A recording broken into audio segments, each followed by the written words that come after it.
We don't script the music too heavily to where we're trying to match every moment that the player is doing or anything like that.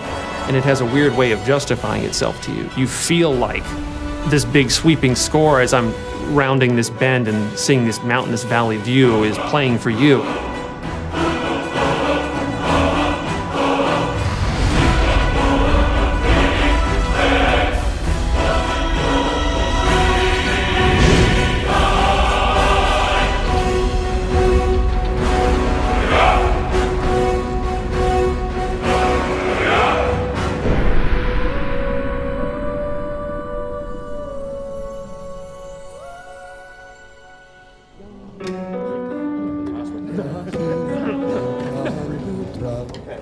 So any questions on the pronunciation? The full quarter note. Let's try it.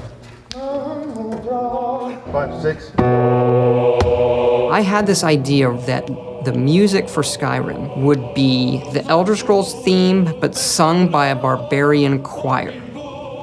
So I called Jeremy Soule, who does our music. I mean, this is in 2006. Jeremy, I hear the Elder Scrolls theme as sung by a barbarian choir. Okay, how are we gonna do that? I don't know. You know, what are they singing? They're singing this song in the dragon language to the theme of Elder Scrolls. Emil Pagliarula, senior designer in this game, does a lot of the writing. He's able to come up with things I don't know how he does. Emil, can you write a song that works in dragon language that rhymes with the Elder Scrolls theme, when translated into English, also makes sense and rhymes? As the story goes, he kind of sat on it for a while and went home one weekend and heated up some mead and wrote the thing. He came in on Monday, there it is, and it was like, oh my gosh, this actually works. Or do you want a solid break right here? Let's go ahead and carry it. Jeremy Soule, his work on the main theme of the game set the tone for the rest of it. And eventually we went out to Los Angeles to Sony's scoring stage, and then had just a fantastic choir and choir director. Settle. And the choir was only made up of about 30 people.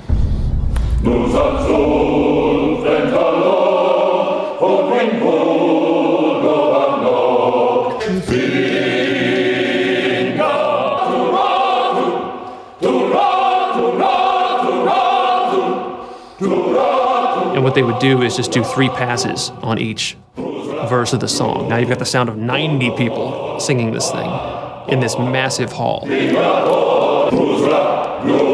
You take a break from it and you come back, you still get the hairs raising on your neck every time they come to the big chorus.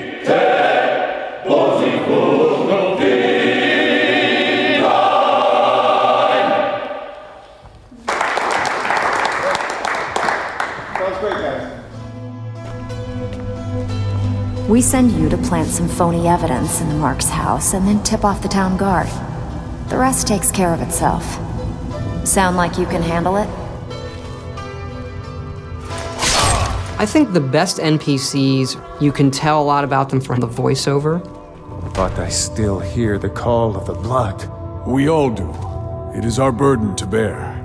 But we can overcome. That little bit of writing and how they say hello is, I think, like one of the hardest things to do. If it's the war you're referring to, I'm on the side of Whiterun. You know, in Oblivion, we had like 12 actors, and that was one of the complaints, is you walk into Oblivion and you hear a lot of the same voices. So for Skyrim, we want to definitely improve on that dramatically, and we're talking dramatically, like night and day. I would gladly retire from the world were such a day to dawn. And in this game, we have 70+ actors doing over 110 roles. A lot more than we've ever had.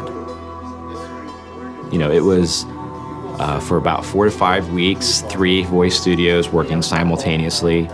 Let's see if we can get people trying a quote-unquote Nordic accent. You've come all the way to Skyrim. You're at the tip of the continent here. The guys are big and burly and have beards. The women are big and burly and have beards. And everyone's handy with an axe. And it's a fine line of what sounds good and what sounds like ridiculous. And so we spent a lot of time casting. We had some great actors. And I advise you both to listen to what he has to say before you do anything rash.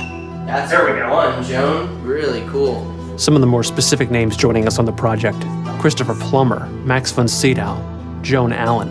Also Linda Carter, Michael Hogan, Vladimir Kulich. You're jumping from line to line, and so your emotional